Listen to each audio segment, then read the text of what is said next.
உங்க வாழ்க்கையில ஒரு ஸ்பெஷல் ஹீரோ இருக்காங்களா? இன்னைக்கு நாம கிறிஸ்டினா எம் கர்ஷனோட சிறப்பு நாயகன் அப்படிங்கிற மனச தொடுற ஒரு கவிதைய பத்தி தான் விரிவாக பார்க்க போறோம்.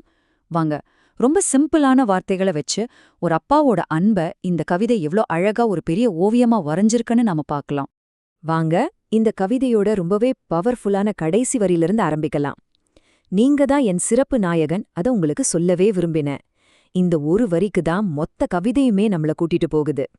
சரி, இந்த அழகான ஆழமான முடிவுக்கு கவிஞர் நம்மள எப்படி ஸ்டெப் பை ஸ்டெப்பா கூட்டிட்டு போறாருன்னு இப்ப பார்க்கலாம். சரி, முதல் பகுதி பாதுகாப்போட அடித்தளம். இந்த கவிதை எங்க தொடங்குதுன்னா, அந்த சின்ன வயசுல கிடைச்ச பாதுகாப்பு, அரவணைப்பு நினைவுகளிலிருந்து தான். சொல்லப்போனா ஒருத்தர ஹீரோன்னு சொல்றதுக்கான முதல் படியே இதுதாங்க. இங்க நாம கவனிக்க வேண்டிய விஷயம் என்னன்னா, இந்த கவிதை வெறும் உடம்புக்கான பாதுகாப்பு பத்தி மட்டும் பேசல. அந்த சின்ன வயசுல கிடைச்ச எமோஷனல் பாண்டிங் பத்தியும் ரொம்ப ஆழமா பேசுது. அந்த முதல் நினைவுகள் தான் இந்த உறவுக்கு ஒரு அசைக்க முடியாத ஃபவுண்டேஷனா அமையுது.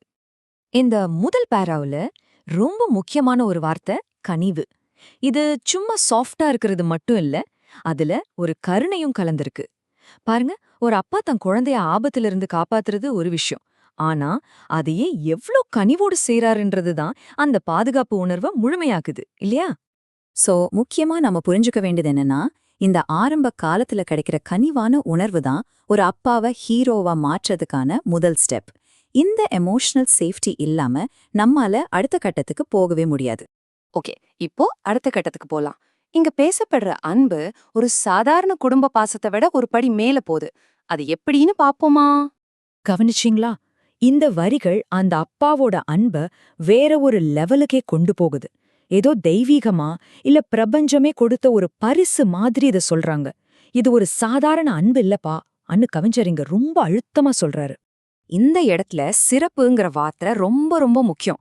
இது வெறும் அன்பு மட்டும் இல்ல, இந்த உலகத்துல இருக்கிற மத்த எல்லாத்த விடவும் வித்தியாசமான, ரொம்ப யுனிக்கான ஒரு அசாதாரணமான ஒண்ணுன்னு இது சொல்ல வருது. அதாவது இந்த அன்ப ஸ்பெஷல்னும் மேலிருந்து வந்ததுன்னு சொல்றதுனால அந்த பந்தம் ரொம்ப ஆழமானது, பிரிக்கவே முடியாததுன்னு நமக்கு தோணுது.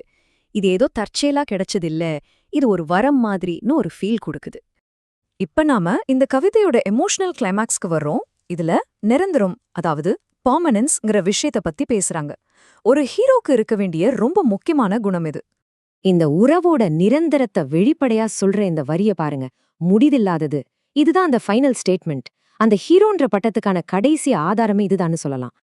முடிவில்லாதது. இந்த வார்த்தை என்ன சொல்லுதுன்னா, இந்த அன்பு காலத்தையும் சூழலையும் தாண்டி நிக்கும்னு சொல்லுது.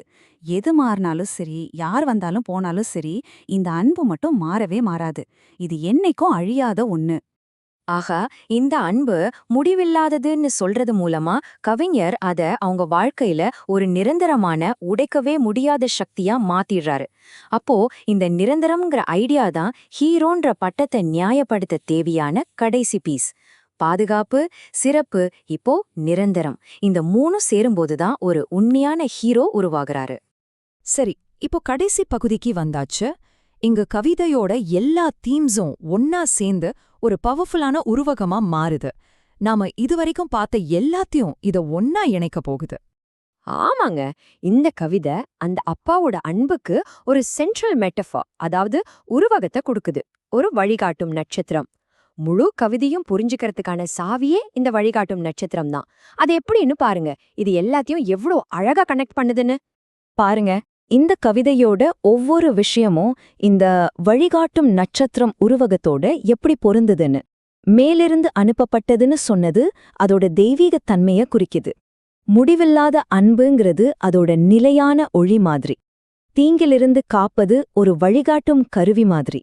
அப்புறம் சிறப்புன்றது அதோட தனித்துவமான தன்மைய காட்டுது. பாத்தீங்களா, எல்லாமே கரெக்டா பொருந்துது. மொத்தத்துல பாதுகாப்பு, தனித்துவம், நிரந்தரம், இது மூணும் சேர்ந்து ஒரு நிலையான வழிகாட்டும் ஹீரோவோட பிம்பத்தை உருவாக்குது. இவ்ளோ சிம்பிளான ஆனா ரொம்ப கவனமா தேர்ந்தெடுத்த வார்த்தைகள் எப்படி ஒரு ஆழமான எமோஷனலான அஞ்சலியை கொடுக்குதுன்னு நம்ம பார்த்தோம். இதுதாங்க இந்த கவிதையோட அழகு. சும்மா கொஞ்ச வரிகள்ல ஒரு முழுமையான, பிரிக்கவே முடியாத ஒரு உணர்வை நம்மகிட்ட கொண்டு வந்து சேர்த்துருச்சு. கடைசியா இந்த கவிதையோட கருத்தை நான் உங்ககிட்டயே கொண்டு வர்றேன். உங்க வாழ்க்கையில இப்படி ஒரு வழிகாட்டும் நட்சத்திரமா, ஒரு ஸ்பெஷல் ஹீரோவா யார் இருக்காங்கன்னு கொஞ்சம் யோசிச்சு பாருங்க. ஏன்னா நம்ம எல்லாருக்குமே ஒரு ஸ்பெஷல் ஹீரோ கண்டிப்பா தேவை.